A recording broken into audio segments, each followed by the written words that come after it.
দিবাগত রাত 2টায় মাঠে নামছে লা লিগার দুই জায়ান্ট। ক্যাম্প ন্যুতে মাঠে নামবে অ্যাটলেটিকো মাদ্রিদ ও বার্সেলোনা।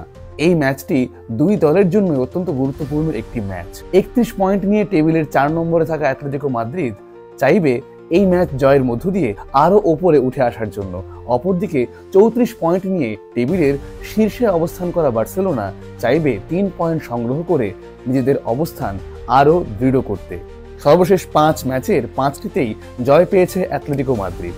আলভারেজরা বেশ ছন্দেই আছেন। অপরদিকে বার্সেলোনার সর্বশেষ 5টি ম্যাচে ছিল 3 জয়, 1 ড্র ও চেলসির কাছে 3-0 গোলের 1 পরাজয়। কিন্তু টেবিলের শীর্ষে অবস্থান করায় তাদের কনফিডেন্সটা কিন্তু বেশিই থাকবে। ইনজুরিগত কারণে বার্সেলোনা স্কোয়াড থেকে বাদ পড়ছেন রোনাল্ড আরাউহো ও ফ্রেঙ্কি ডিয়ং।